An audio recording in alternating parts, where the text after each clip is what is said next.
নিয়ে হাজির হলাম আপনাদের সামনে শেয়ার করতে। সারা বছর ধরে মচমচে আম খাবেন কেমন করে, কাঁচা আম। তাই কাঁচা আম সংরক্ষণ পদ্ধতি, এবং এই পদ্ধতিতে ফ্রিজ লাগবে না, এটা এমনি বাইরে রেখেও খাওয়া যাবে। এতে লাগবে কি, লবণ লাগবে, একটা কাঁচের বয়াম লাগবে, প্লাস্টিকের বয়ামে রাখবেন না, ভিনিগার লাগবে, অপশনাল এই সাদা সর্ষে অপশনাল দেখার সুন্দরের জন্য, আর এই যে 2-4টে কাঁচামরিচ নিয়ে নিয়েছি। এটার কোনো উনুনে জাল লাগবে না, কিছু লাগবে না, সংরক্ষণ করতে হবে। আপনি প্রথম পদ্ধতি চুচা সহ করতে পারেন, আর দ্বিতীয় পদ্ধতি চুচা ছাড়িয়ে নিয়ে করতে পারেন। তা মাদার্স কিচেন অ্যান্ড ব্লগে আপনাদের সুস্বাগতম রইল। ভিডিওটি না টেনে সম্পূর্ণ দেখবেন, আপনারা দেখলে বুঝতে পারবেন এই টিপস সহ অনেক কিছু থাকবে এতে। আমি আমগুলো এবার এইভাবে ছাড়িয়ে নেব, চোচাগুলো আমি চুচা ছাড়িয়েই করবো। আমার গাছে এবার আম হয়নি, আমার বাজার থেকে আম আনা। চুচা অল্প করে ছাড়িয়ে নিলেও হবে, বা একটু বেশি করে ছাড়িয়ে নিলেও হবে। এইভাবে আমি চুচাগুলো আমের সব ছাড়িয়ে নিয়ে আসি।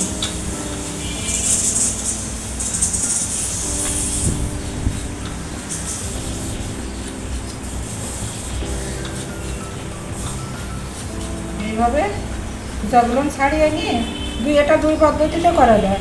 এক পদ্ধতি চুচা সহ, আর এক পদ্ধতি হচ্ছে এইভাবে চুচা ফেলে দিয়ে। এটা আঠি হয়ে গিয়েছে তো খুব ভালো হবে।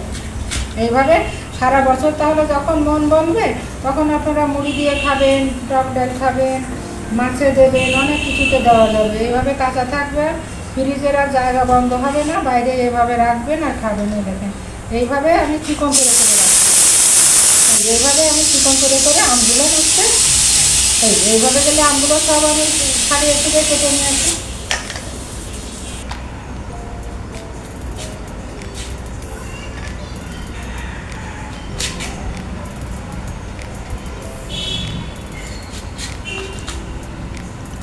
তো রাখবো আমি বয়ামের নিচে 1 চামচ লবণ দিয়ে দিলাম। 1 চামচ লবণ থাকলো নিচে। আর আমি আমগুলো নেবো। বলেন বন্ধুরা, যদি সারা বছর এইভাবে মচমচা আম খাওয়া যায়, ইচ্ছা করলো মন বললো একেবারে বের করবেন আর মচ করে আম খাবেন। মুড়ি দিয়ে মাখানো যাবে, আমের টক ডাল খাবো, আমের চাটনি খাবো, যার যতটুকু প্রয়োজন সে ততটুকু রেখে দেবেন। রেখে দিলে সারা বছর তো থাকবে, নো চিন্তা, একেবারে বের করবেন আর খাবেন। বাচ্চা কাচ্চা তো আরও আম খেতে পছন্দ করে, আর উপকারী, বাচ্চা কাচ্চাকে দিবেন খাবে। এইভাবে রাখলে সারা বছর। আর এমনি ফ্রিজে যেটা সংরক্ষণ করা হয় ওটা আপনাদের দেখাবো যে কীভাবে ওটা ফ্রিজে সংরক্ষণ করা হয়।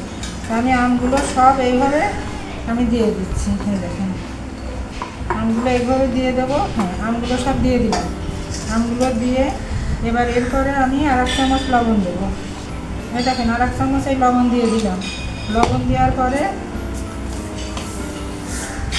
এটা কিন্তু অপশনাল, আপনি দিলেও দিতে পারেন, না দিলেও দিতে পারেন। এটা খুব নিচে চলে যাবে, দেখতে খুব সুন্দর লাগবে। কারণ আমি তো আর এই আমের এই যে জলটা দেবো ওইটা খাবো না, আমি খাবো হচ্ছে আম। এটা দেওয়ার পরে আমি হচ্ছে জল বয়েল করে রেখেছি, আমি এই জলটা দেবো।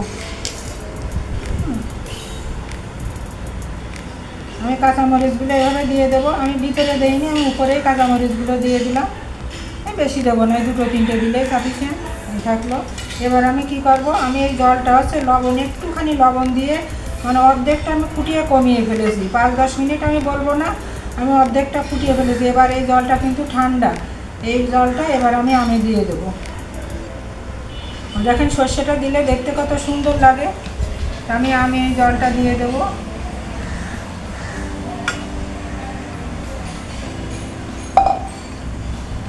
এটুকু দেবো, আর আমার যে বাকিটুকু থাকবে এটুকু আমি কি করবো, এবার আমি ভিনিগার ঢেলে দেবো। বাকিটুকু ভিনিগার ঢেলে দেবো। এই দেখেন না, বাকিটুকু এইভাবে আমি ভিনিগার দিয়ে একেবারে মুখ অবধি বন্ধ করে দিলাম। মুখ অবধি বন্ধ করে দিলাম। এইভাবে আপনারা যারা আমার পেস্টটা এইভাবে দিয়ে মুখ বন্ধ করবো। আর সাধারণ যে কোনো জায়গায় আপনি রেখে দেবেন। এটা কিন্তু ফ্রিজে রাখতে হবে এমন কথা নেই, ফ্রিজে না, আপনি যে কোনো জায়গায় রাখবেন। দেখেন এই সর্ষেটা দেওয়ার ফলে দেখতে কত সুন্দর লাগছে, দেখতে অনেক সুন্দর লাগছে এই দেখুন। আর সর্ষের একটা ঘ্রাণ হয়ে যাবে ভিতরে, সাদা সর্ষে, দেখতেও সুন্দর লাগবে। যারা আমার ফেসবুক থেকে পেজটা দেখছেন আমার পেজটা ফলো দিবেন, যারা ইউটিউব থেকে দেখছেন ইউটিউব থেকে সাবস্ক্রাইব করে আমার পাশে থাকবেন। আর এইভাবে আপনারা সুন্দর সুন্দর রেসিপি পেতে হলে আমার পেজে চোখ রাখুন।